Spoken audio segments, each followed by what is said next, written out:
South Africa is burying a future it never got to live. This isn't a medical story. It's a survival story. And survival is running out. 8 million living with HIV. That's nearly 13% of the entire population. 170,000 new infections every single year. They say the numbers are falling, but falling doesn't mean safe. It just means a slower collapse. The system is still buckling, the silence is still deafening, and the clock is still ticking for millions. This is the shadow over the Rainbow Nation, the largest, most brutal HIV epidemic on Earth. For women and girls, this isn't a statistic. It's a reality they live with every day. Almost 60% of all new infections are in women and girls. They don't choose the risk. In far too many cases, the risk is chosen for them. It's a crisis driven by inequality, by violence, and by a power imbalance that puts them on the front line. The virus follows power, and it preys on those who have the least. We are witnessing a generation of young women whose futures are being stolen before they've even begun. To understand today, you have to look at yesterday.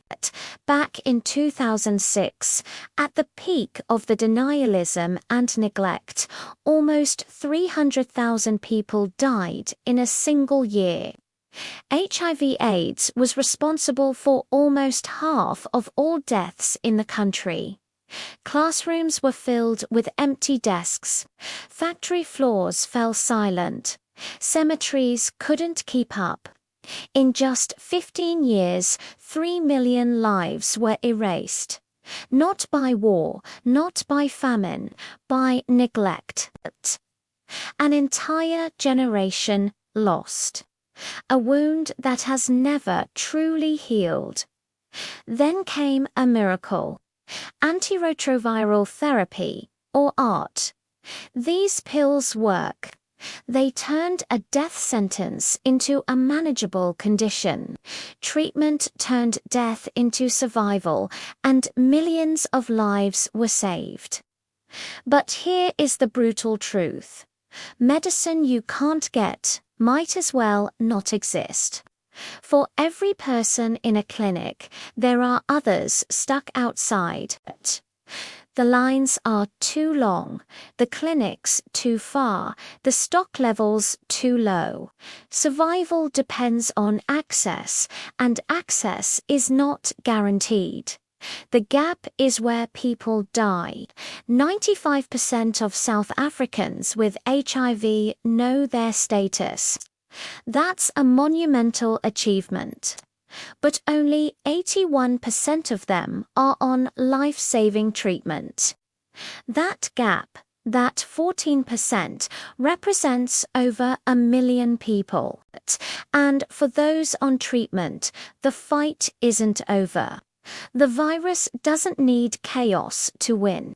It only needs poverty, distance, a forgotten appointment, or one missed dose. In this battle, silence is fatal. Complacency is fatal. This isn't just a health crisis, it's an economic catastrophe. The virus targets people in their most productive years from ages 20 to 40. It drains the workforce before it takes a life. When a breadwinner gets sick, a family loses its income. A community loses a skill. The economy loses its engine. Factories close, productivity drops, and poverty spreads even faster than the virus itself. The economic toll is a slow, grinding bleed that weakens the entire nation from the inside out. And what about the children? Millions have been orphaned by this epidemic. They didn't just lose their parents, they inherited grief. They were forced to grow up too soon, raised by grandparents who were already exhausted or left to fend for themselves. Their childhood ended early, and their school bags were left on graves.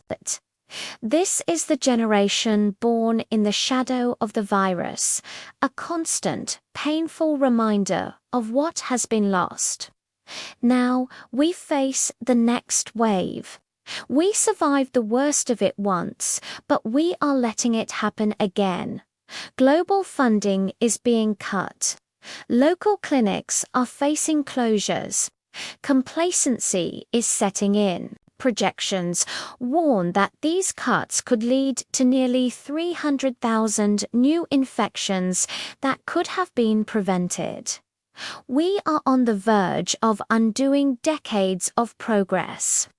Not because we failed to find a solution, but because we stopped caring enough to implement it.